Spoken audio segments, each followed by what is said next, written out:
दोस्तों बहुत बहुत स्वागत है आप सभी का एक बार फिर से। जी हाँ दोस्तों, आज पूरे दिन की कई महत्वपूर्ण और बड़ी खबरें निकलकर सामने आ रही हैं। जानेंगे सभी खबरों को विस्तार से। तो दोस्तों खबरों में आगे बढ़ने से पहले वीडियो को एक प्यार भरा लाइक जरूर कर दें और ताजा खबरों को जानने के लिए चैनल को सब्सक्राइब भी जरूर कर लें। तो देखते हैं पहली बड़ी खबर क्या निकल कर आ रही है।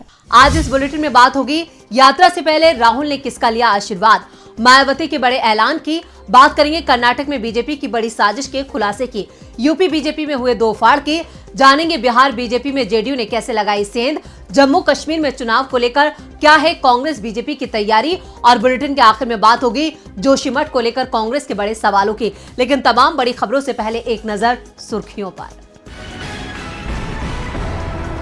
राजस्थान में और बेहतर होगा पुलिसिंग सिस्टम, गहलोत सरकार ने 26 नए थानों और 3 साइबर थानों को दी मंजूरी। 1997 बैच के भारतीय रेलवे सेवा अधिकारी जितेंद्र पाल सिंह सहित 6 लोगों को सीबीआई ने किया गिरफ्तार, 50 लाख रुपए की रिश्वत लेने का आरोप। देश को मिली 8वीं Vande Bharat express train, PM Modi ने हरी झंडी दिखाकर सिकंदराबाद विशाखापट्टनम वंदे भारत ट्रेन की शुरुआत। श्रीलंका के खिलाफ वनडे मैच में विराट कोहली ने लगाया एक और शतक, कोहली ने 110 गेंदों में बनाए 166 रन, 4 मैच में विराट का तीसरा शतक। ये तो थी सुर्खियां और अब बात आज की सबसे बड़ी खबर की। आज राहुल गांधी के नेतृत्व में भारत जोड़ो यात्रा एक ही चरण में चली। जालंधर से कांग्रेस सांसद संतोख सिंह के अंतिम संस्कार के बाद राहुल गांधी ने जालंधर के खालसा कॉलेज से पैदल मार्च शुरू किया था। आज दिवंगत पंजाबी गायक और राजनेता सिद्धू मूसेवाला के पिता बलकौर सिंह भी राहुल गांधी के साथ यात्रा में कदम ताल करते नजर आए। और क्या खास रहा यात्रा में, देखते हैं ये रिपोर्ट। आज भारत जोड़ो यात्रा जालंधर में एक ही चरण में निकाली गई। यात्रा की शुरुआत आज दोपहर 3 बजे के बाद जालंधर के खालसा कॉलेज से शुरू हुई थी और यात्रा जालंधर के 20 गांव आदमपुर तक चली। यात्रा रात जालंधर में ही विराम पर है। यात्रा शुरू करने से पहले राहुल गांधी दोपहर 2 बजे श्री देवी तालाब मंदिर पहुंचे, जहां उन्होंने माथा टेका। इसके बाद वो सीधा ही यात्रा के लिए रवाना हो गए। हालांकि कल यात्रा में सांसद चौधरी संतोष सिंह का निधन हो गया था, जिसके बाद 24 घंटे के लिए यात्रा रोक दी गई थी। आज सांसद के अंतिम संस्कार के बाद यात्रा को फिर से शुरू किया गया था। आज यात्रा से पहले राहुल गांधी ने संतोष सिंह को श्रद्धांजलि भी दी थी, उनके परिवार के प्रति शोक संवेदनाएं व्यक्त की। कांग्रेस ने संतोष सिंह के निधन की तस्वीरें साझा करते हुए लिखा है, श्रद्धांजलि। आज राहुल गांधी जी ने कांग्रेस परिवार के वरिष्ठ नेता एवं लोकसभा सांसद स्वर्गीय संतोष चौधरी जी के पार्थिव देह को अंतिम विदाई देकर शोकाकुल परिवार को ढांढस बंधाया। ओम शांति। राहुल गांधी की भारत जोड़ो यात्रा के दौरान बनाए गए शेड्यूल के मुताबिक राहुल गांधी को जालंधर में प्रेस कॉन्फ्रेंस भी करनी थी, मगर इस प्रेस कॉन्फ्रेंस को रद्द कर दिया गया। राहुल गांधी अब होशियारपुर में मीडिया से बात करेंगे। आज जालंधर में यात्रा के दौरान डीजे भी नहीं चलाया गया था। संतोष सिंह को खोने के दुख से फिलहाल कांग्रेस नेता काफी शोकाकुल नजर आए। कांग्रेस सांसद के निधन पर पीएम मोदी से लेकर देश के तमाम नेताओं ने शोक जताया था। राहुल गांधी की यात्रा को मिल रहे जन समर्थन ने 2024 के चुनावी समीकरणों को पूरी तरह से बदल दिया है। चुनावी समीकरण को बीएसपी सुप्रीमो मायावती ने भी बदल दिया है। आज अपने जन्मदिन के मौके पर बीएसपी सुप्रीमो ने साफ कर दिया कि आने वाले विधानसभा चुनाव और 2024 लोकसभा चुनाव वो अपने दम पर लड़ेंगी। बीएसपी सुप्रीमो मायावती आज 67 साल की हो गई हैं। आज अपने जन्मदिन के मौके पर मायावती ने मीडिया से बात करते हुए बड़ा ऐलान किया। विपक्षी एकता या विपक्ष के गठबंधन से मायावती ने खुद को अलग कर लिया है। मायावती ने आज ऐलान किया कि उनकी पार्टी बीएसपी इस साल होने वाले सभी विधानसभा चुनाव और अगले साल होने वाले लोकसभा चुनाव को अकेले दम पर लड़ेगी। मायावती ने किसी भी दल से गठबंधन न करने का फैसला किया है। मीडिया से बात करते हुए मायावती ने कहा कि 2023 यानी इस साल राजस्थान, छत्तीसगढ़ और मध्य प्रदेश में विधानसभा के चुनाव हैं। इन सभी राज्यों में बीएसपी ने अपने दम पर लड़ने का फैसला किया है। मायावती के इस ऐलान से कांग्रेस और उसके साथी दलों को तगड़ा झटका लगने के आसार हैं। मायावती ने आगे कहा कि उनकी पार्टी ने पहले जब भी गठबंधन में चुनाव लड़ा है, उनसे मिले अनुभवों के आधार पर ये फैसला लिया है कि बीएसपी अब अकेले चुनाव लड़ेगी।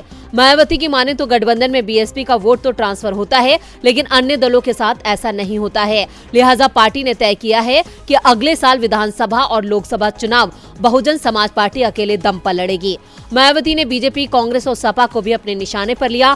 कांग्रेस को लेकर कहा कि ये पार्टी गरीबों का हक मारती है, तो सपा भ्रम फैलाने की राजनीति करती है। वहीं बीजेपी से आज पूरा देश परेशान है। मायावती के इस ऐलान से किसे फायदा होगा, ये लोकसभा चुनाव के परिणाम बता देंगे। फिलहाल तो बीजेपी को बड़ा नुकसान होता दिखाई दे रहा है।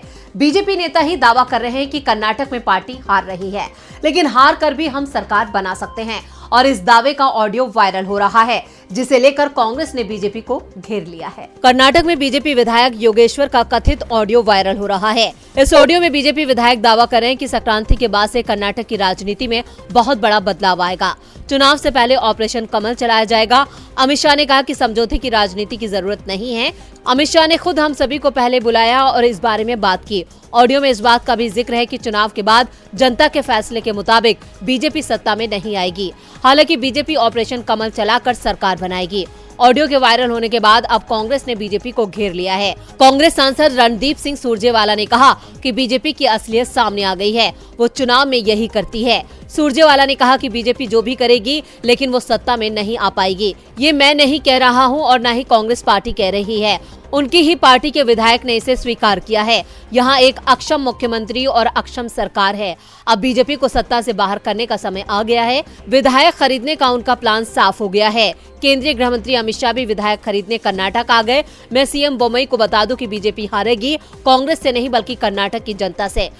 कांग्रेस सांसद ने कहा कि बीजेपी सभी समुदायों के अधिकारों को छीनने की कोशिश कर रही है। वो समुदायों को जाति धर्म के आधार पर बांट रहे हैं। बांटना ठीक नहीं है। कांग्रेस विकास और प्रगति पर विश्वास करती है। कर्नाटक में बीजेपी चुनावों से पहले ही अपनी हार मान चुकी है। इधर यूपी से भी बीजेपी के लिए अच्छी खबर नहीं आ रही है। पीएम मोदी और गृह मंत्री अमित शाह का डर अब बीजेपी नेताओं में नहीं दिखाई दे रहा है। इसलिए बीजेपी के अंदर हर राज्य में बगावत दिखाई दे रही है। हिमाचल प्रदेश विधानसभा चुनावों में तो बागियों ने बीजेपी के खिलाफ जबरदस्त माहौल तैयार कर दिया था और अब कुछ ऐसा ही यूपी में भी दिखाई दे रहा है, जहां विधान परिषद की 5 सीटों पर चुनाव चल रहे हैं। यूपी में विधान परिषद की 5 सीटों पर चुनाव हो रहा है।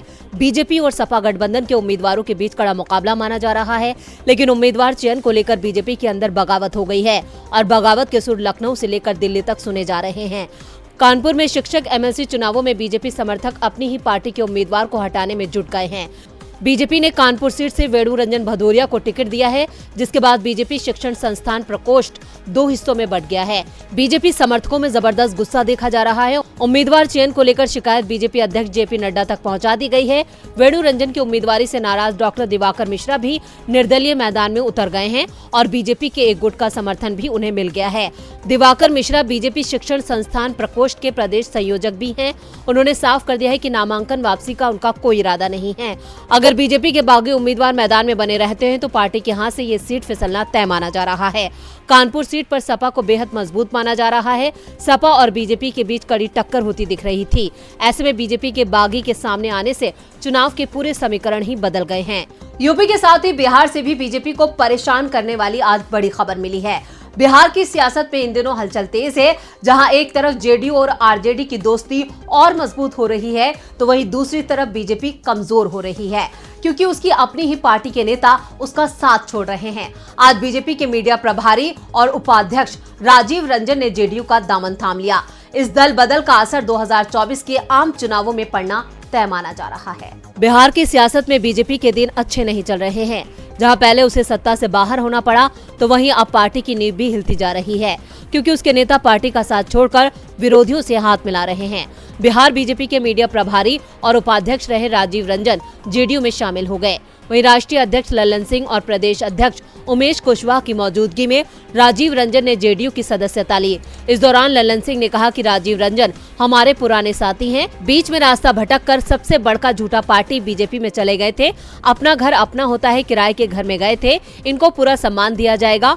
वहीं लल्लन सिंह ने बीजेपी पर भी निशाना साधा। उन्होंने कहा कि सत्ता में आए बीजेपी को 8 साल हो गए, लेकिन बीजेपी के किसी नेता में हिम्मत नहीं है कि बता पाए कि 8 साल में मोदी सरकार ने कौन सा काम लोगों के हित में किया है। जेडीयू के राष्ट्रीय अध्यक्ष ने कहा कि केंद्र सरकार सिर्फ योजना बनाती है। आयुष्मान भारत योजना और उज्ज्वला योजना सिर्फ नाम के लिए चला है। आयुष्मान योजना के तहत 5 लाख का मुफ्त इलाज हो रहा है या नहीं, इस संबंध में जानकारी नहीं लेना है। उज्ज्वला योजना के तहत सिलेंडर मिल रहा है या नहीं, ये केंद्र को पता नहीं है। गरीबों के खाते में 15 लाख रुपए पहुंचाने की बात की थी, आज तक 15 रुपए नहीं पहुंचा। अब जब सत्ता पक्ष की ताकत बढ़ेगी तो विरोधी तो कमजोर होगा ही। वैसे इस दल बदल का असर साल 2024 के चुनाव में भी देखने को मिल सकता है, क्योंकि राजीव रंजन कुर्मी समाज से हैं। नालंदा में उनकी अच्छी पकड़ मानी जाती है। उनके फिर से जेडीयू का दामन थामने से बीजेपी के वोट बैंक में सेंधमारी की अटकलें तेज हो गई हैं। इन्हीं कयासों से बीजेपी के माथे पर चिंता की लकीरें भी बढ़ गई हैं। बीजेपी को बिहार में बड़ा झटका लगा है, लेकिन पार्टी की नजर इस समय बिहार से ज्यादा